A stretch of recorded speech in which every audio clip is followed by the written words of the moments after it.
Irani yaukataa mpango wa Marekani wa kumaliza vita, ambapo imesema inalipitia pendekezo hilo lakini haina nia ya kufanya mazungumzo, huku mashambulizi ya kila upande yakiendelea kuripotiwa na shinikizo likiongezeka la kuvimaliza vita hivyo kwa njia ya kidiplomasia.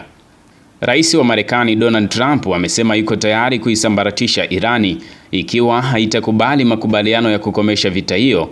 Hayo yakiwa yameelezwa usiku wa Jumatano na msemaji wa ikulu ya White House Karoline Leavitt alipokuwa akizungumza na waandishi wa habari na kusema kuwa viongozi waliosalia wa utawala wa Irani wana fursa nyingine ya kushirikiana na Rais Trump na kuachana kabisa na mipango yao ya nyuklia na kuacha kuitishia Marekani pamoja na washirika wake.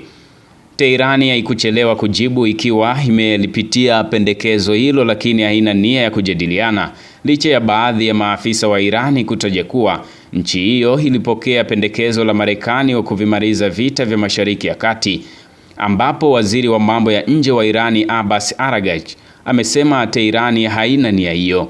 Kauli hii ya Araghchi imeondoa matumaini ya kupatikana kwa suluhisho, huku vurugu zikiendelea bila kuonyesha dalili zozote za kupungua baada ya karibu mwezi mzima wa vita, ambapo Araghchi amesifu ushupavu wa jeshi la Irani na kusema kuwa kwa sasa nchi hiyo imejijengea hadhi ambayo itakuwa vigumu kushambuliwa tena.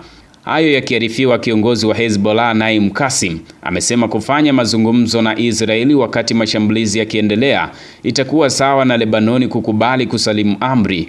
Kauli hiyo imetolewa wakati waziri mkuu wa Israeli Benjamin Netanyahu akisema vikosi vyake vimetanua eneo la ulinzi na usalama ndani ya Lebanoni na kwamba vikosi vyake vya ardhini vinajaribu kusonga mbele.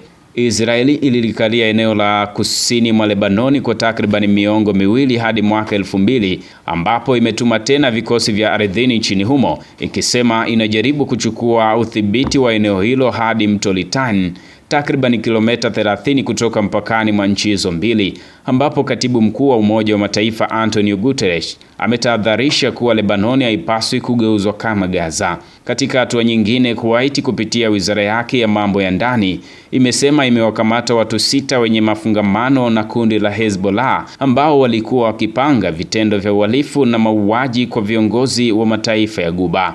Hii ni TBR 24 Media. Jina langu ni Bravius Joas.